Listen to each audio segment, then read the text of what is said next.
Okay, and welcome back, students who are taking financial accounting. In this series of videos, we are talking about the theory videos for Chapter 4, the Accounting for Merchandising and Business. And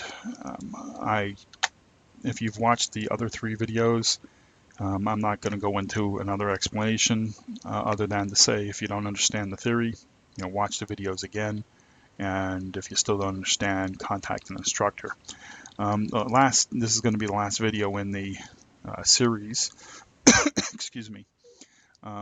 And in each and every chapter, um, you're going to see a section called Focus on Decision Making. And the reason why they're giving that section is that at the end of each chapter, they're going to give some concepts, some ratios that to work through. Now, you're going to, this is going to be done in piecemeal. Each and every chapter is going to have this, and they're going to have these here formulas and an explanation of these ratios here. Okay, so in chapter 4 here, they're going over earnings per share, gross profit percentage, and the net income percentage. In chapter 5, you'll have new ones.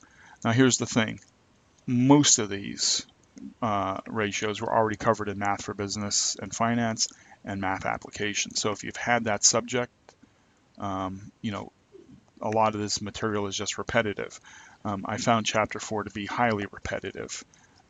It really didn't have as much accounting value if you've had, this Math for Business and Finance. If you haven't had the Math for Business and Finance, you can go to, let me bounce up here. You can go out to the student community or type in this web address. Okay, on the student community, if you go under academic groups,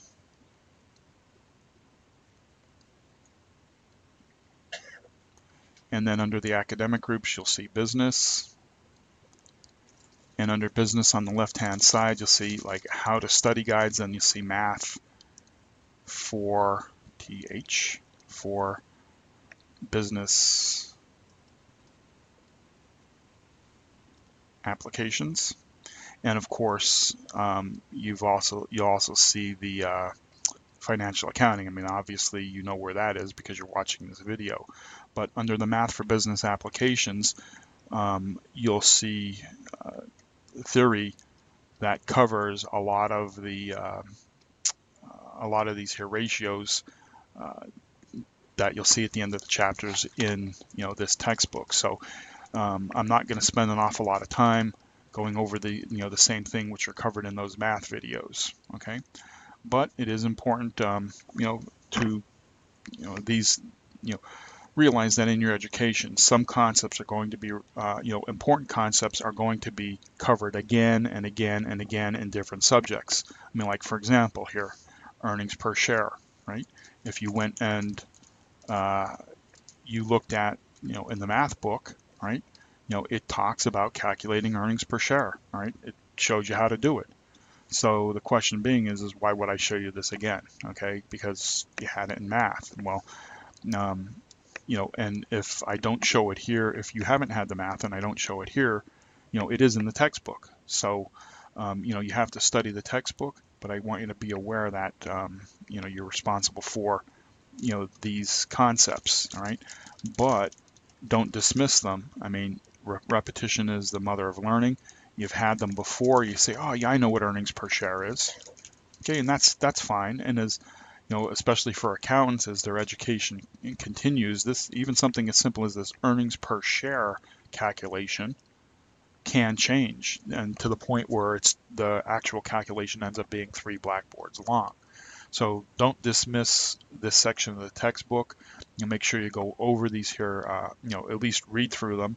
And if you know it and you're confident with it, then just read it once and you don't have to study it, okay, because you know it. But if you're not sure about it, then definitely go back and study it. Go back to the math videos, or kind of like pay attention to what's going on here and piece everything together. Um, Earnings per share is simply earnings divided by shares. Now, I, I have the formulas here, and you can see an example of how to calculate each of these formulas from the textbook, and I'm not going to go through doing the math. Okay, that's in the textbook. That's something you could do for yourself. But what I will point out about each of these here formulas is earnings. You have to think about earnings. Earnings is a profit or loss, and that is shown on your income statement, right? I mean, this. You've had this in chapters 1, 2, and 3. Okay, you've had it in chapter 4. So earnings come from your income statement. Now the question becomes, and this is where it can get complicated. All right, it starts to get complicated, and this is why for accountants, this formula evolves. It seems on the surface it's very simple. If I have an earnings of say $100,000 and I have 1,000 shares, okay, then my earnings per share is the 100,000 divided by the number of shares, or in this case, it's 100. All right, so my earnings per share is 100. But I want you to be aware of the fact of just exactly what is earnings. Okay,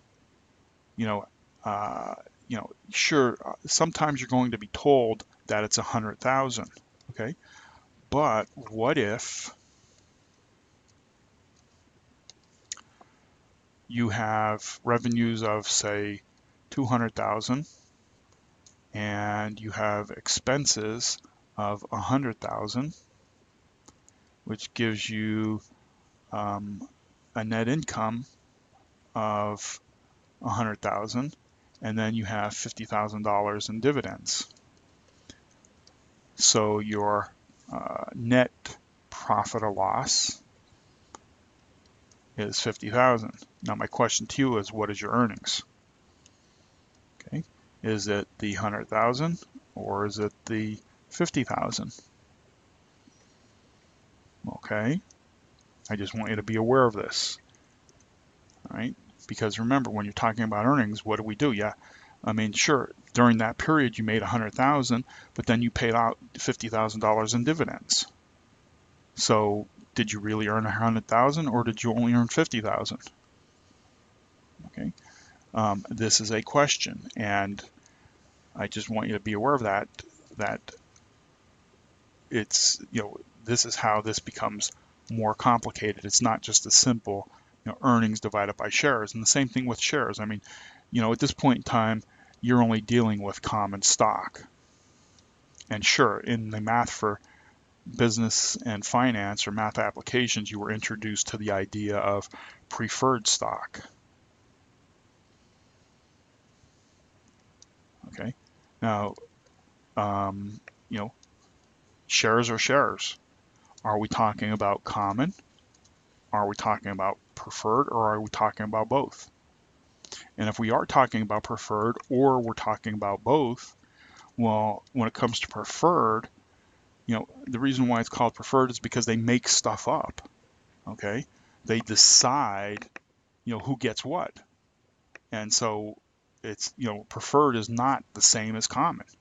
Yeah, preferred has a preference, in other words, they get paid first over the common stock people out of the dividends, and because they have that preferential treatment of having preferred stock, but the amount that they get paid and when they get paid it, or how often they be paid it, is vastly different. All right, it's, there's no one set thing like you have a tendency to believe common stock is. If I buy 100 shares of stock, yeah, I'm buying 100 shares at say $1, so I'm paying $100, and I have $100 worth of common stock. I have 100 shares, but preferred stock doesn't work as neatly as that. Sure, you're going to buy 100 shares of preferred stock, and you're going to buy it at $100, and it's going to, it's going to cost you 100. But when it comes to getting the dividends, how you get paid the dividends is vastly different from the way a person with common stock gets paid. So the shares, even though it on the surface it says earnings per share, okay, and the simple, quick little calculation that you see in the textbook is, um, you know, earnings divided by the shares. For right now, understand that, when you're looking at it, you know, that's, what you need to know. But realize that depending upon the situation, that can vary, and it's not as simple as earnings divided by shares anymore. And when you're doing problems, you'll be given enough information in order to be able to determine this stuff. Okay, I mean, if you were told you had $200,000 in revenue and $100,000 in expenses, okay, and you had 1,000 shares, okay, and it asks you what your earnings per share is. Well, notice it didn't tell you how much your earnings is. Yeah, you'd have to calculate based upon the available information. So you'd say, oh, I have $100,000 in earnings, and then I could divide that by my $1,000 and my 1,000 shares to give me $100 per share. And you don't have to be concerned with the dividends. But if it did say, oh, I had 50,000 in dividends, okay, now instead you would end up having the $100,000 and the dividends were paid, okay, now you're talking about 50,000 divided by 1,000, and so now you'd end up with $50 earnings per share, right? And it all depends upon the information that you're receiving, that you're being given in the particular problem. And they do that so that you understand what earnings per share is. You understand what earnings are, and you understand what shares are, okay? I know that was belaboring the point, but I want, especially those who are, in accounting, when you get to intermediate accounting, it's going to open up a whole new ball of what they have an entire chapter that deals only with this one, this one formula. That's it, a whole chapter in the textbook. When you get to intermediate accounting, that's how complicated it can be. And so I just want you all to be aware of that, depending upon the situation. All right, gross profit percentage. It's gross profit divided by net sales revenue. Okay. Use the words. People will try to memorize the definition. Memorize. Don't try to memorize. Yeah, you have to memorize gross profit divided by net sales revenue, but use the words as a mnemonic, to be able to associate what you're supposed to remember for the particular formula. I mean, gross profit. When I see the words gross profit, immediately what I think of is sales less cost of goods sold, and that gives me my gross profit. Okay. Now, I also think that when it comes to cost of goods sold, and this is only because I have, I'm an accountant and I have, I'm at an advanced level, my cost of goods sold is not simply cost of goods sold. Depending upon what it is, I can get, that one little line item can expand into so much more, okay? Because if you're looking from a cost accounting perspective, you're talking about manufacturing something, and you're boiling all that detail down into one little line item called cost of goods sold, okay? So when you see gross profit, don't think that you're just going to be given a number that says, oh, your gross profit is this much. No, you might be given a number that says, oh, you had $200,000 in revenue, and your cost of goods sold was, say, $125,000, right? Well, you're going to have to know that that $75,000 is your gross profit, all right? The problem, the problem isn't going to say, your gross profit is 75. No, it's going to say, oh, you have sales of 200,000 and your cost of goods sold is 125,000, and it's up to you to know how to figure out your gross profit. And it's the same thing with net sales revenue. Notice the word net. If all it said was sales revenue, and let's say it didn't have the word net, all right, let me do that back the other way. Let's say all it said was sales revenue, and in this case here you had 200,000, okay, well then, you would know that's the only number you would use. But notice that it says net, okay? Net meaning you have sales revenue less your sales discounts less your sales returns and allowance, okay, to give you your net sales, okay? So if your sales revenue was 200,000 and you had discounts of 40,000 and you had returns and allowances of 10,000, now you only have 150,000 in net sales. And again, the problem might be only giving you, the sales revenue, the discounts, and the returns and allowance. Or maybe it might give you sales revenue, sales discounts, and it'll tell you your gross profit is, let's say, I'm just going to pick a number here, 80,000, okay? And, you're going to need to be able to try to go back and calculate that, what your returns and allowances are in order to be able to get your net sales, right? So I just want you to be aware that when you're looking at the formulas, okay, use the words to be a mnemonic, a hint as to what you need to be looking for when you're looking through the problem. Okay, you can't just go and see the words net sales revenue and then just go look at the sales revenue account and say, oh, I have 200,000, okay, and only use that number. No, net, and that's how you remember this kind of stuff. And the same applies to this net income percentage. Okay, you have net income. Well, why would you have the word net? All right, I mean, revenues less expenses gives you a profit or loss. Well, is that your net income? Well, it can be argued that you have to take out dividends, right? And that would give you your net income. Depending upon what information is given in the problem will determine whether you're using this number or you're using this number, okay? So, just be aware that I've pointed this out before, that we're talking about understanding the concepts, okay? And I'll use the net sales revenue here as the concept, right? Net is the concept, and we're talking about how it applies to sales revenue. Net is the concept, and it's how it applies against the income. But if I'm talking about net sales revenue, the concept is net, right? So I have my sales, and then I have to take discounts and returns and allowances away from it in order to get the net, right? It's a concept, and when I have that concept, I apply, and I understand it fully, I can apply it to the situation at hand and know I'm right, okay?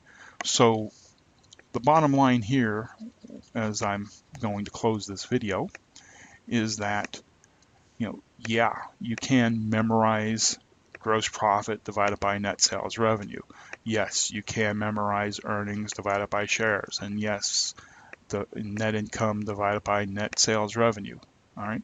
And to a certain extent, you do have to kind of remember that. Okay. Me personally, because I'm looking at net sales revenue and net sales revenue for these two, okay, I'm going to associate one with the other. If I'm, when I have gross profit, right, then I know my numerator has to be gross profit. If I have net income, I'm associating that I need net income in the numerator, okay, because I know the denominator is going to stay the same, net sales revenue. And that's how I remember the both of those. I associate one to the other.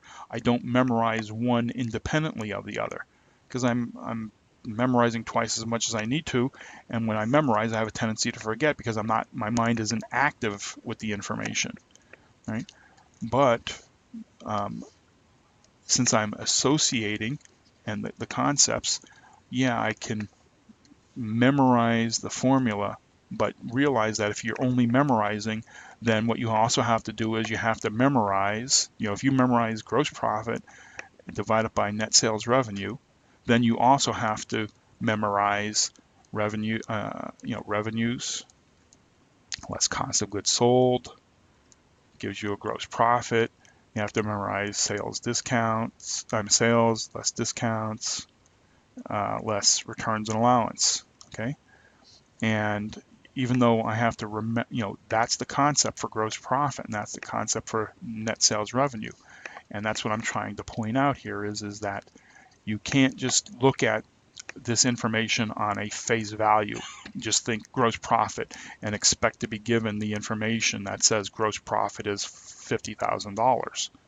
Okay? No, you're going to be given other information, and if you understand the concepts of gross profit, you understand the concept of net sales revenue, then as you're given all of this data, right, you're able to pick and choose, sort of like word problems, what information, and utilize it to be able to come up with your net sales revenue, to come up with your gross profit, so that you can figure out the proper percentage.